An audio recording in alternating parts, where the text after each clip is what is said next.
భానుడి ప్రతాపంతో ప్రజలు ఉష్ణతాపంతో అల్లాడి వరుణుడి రాక కోసం పరితపిస్తున్న తరుణంలో మరో ఉష్ణతాపం రాష్ట్ర రాజకీయ వర్గాల్లో మొదలు కానుంది.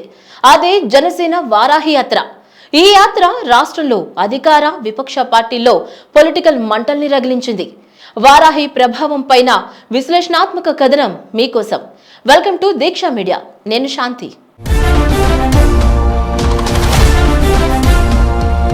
జనసేన అధినేత పవన్ కళ్యాణ్ ఎప్పటి నుంచో చేపట్టనున్న వారాహి యాత్రకు ముహూర్తం ఖరారు చేసి షెడ్యూల్ కూడా విడుదల చేసిన సంగతి తెలిసిందే. ఈ యాత్ర తొలుత ఈ నెల 14 నుంచి వారాహిపై పవన్ కళ్యాణ్ యాత్రకు శ్రీకారం చుట్టారు.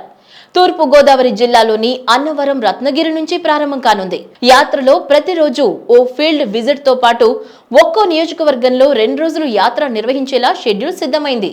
జనసేనకు బలమైన కాపు సామాజిక వర్గం అధికంగా ఉన్న ప్రాంతం నుంచే ఈ యాత్ర ప్రారంభం కానున్న నేపథ్యంలో అధికార వైసీపీ పార్టీ శ్రేణుల్లో వణుకు పుట్టిస్తుంది.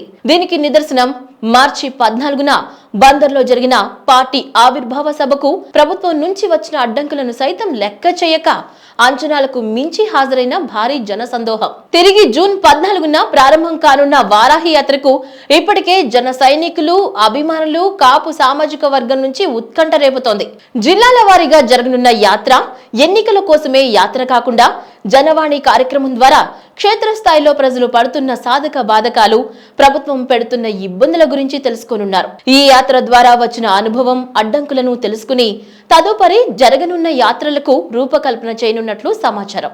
ఈ యాత్ర ద్వారా క్షేత్రస్థాయిలో పార్టీని బలోపేతం చేయడానికి పార్టీ కార్యకర్తలతో ఎక్కువ సమయం గడపనున్నారు. పొత్తుల్లో భాగంగా మిత్రపక్షాలకు తమ పార్టీకి బలం ఉన్న ప్రాంతాలను చూపించనున్నారు. తద్వారా అధిక సీట్ల కేటాయింపుకు కావలసిన అవకాశాలను సిద్ధం చేస్తున్నారని చెప్పాలి. ఇప్పటికే పార్టీ బలం పైన 3 సంస్థలతో క్షేత్రస్థాయిలో సర్వే నిర్వహించారు. వచ్చిన సర్వేపై మేధో మదనం చేసి తాను ఏ స్థానంలో పోటీ చేయాలో అనే దానిపై కసరత్తు చేస్తున్నారు. ఈ యాత్ర తర్వాత టీడీపీతో సీట్ల సర్దుబాటుపై స్పష్టత వచ్చే అవకాశం ఉందని పార్టీ వర్గాలు భావిస్తున్నాయి. ఇప్పటికే టీడీపీ జనసేన పొత్తుపై స్పష్టత రాగా వీరితో పొత్తుపై బీజేపీ ఎలాంటి సంకేతాలు ఇవ్వలేదు. జనసేన పార్టీ అధికారంలోకి రావాలంటే మెజారిటీ సీట్లు గోదావరి జిల్లాల్లో సాధిస్తేనే సాధ్యంగా భావిస్తున్నారు. సేనాని కూడా అదే ఆలోచనలో ఉన్నట్లు అర్థమవుతోంది. విడతకు 2 జిల్లాల చొప్పున రాష్ట్రమంతా నిర్వహించనున్న వారాహి యాత్ర పార్టీని అధికారంలోకి తీసుకుని రావడానికి కీలకం కానుంది.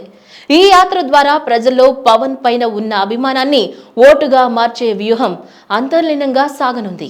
ఈ వీడియో గనుక మీకు నచ్చినట్లయితే సబ్స్క్రైబ్ చేయండి, లైక్ చేయండి, షేర్ చేయండి. మరిన్ని అప్డేట్స్ కోసం బెల్ ఐకాన్ ని క్లిక్ చేయండి.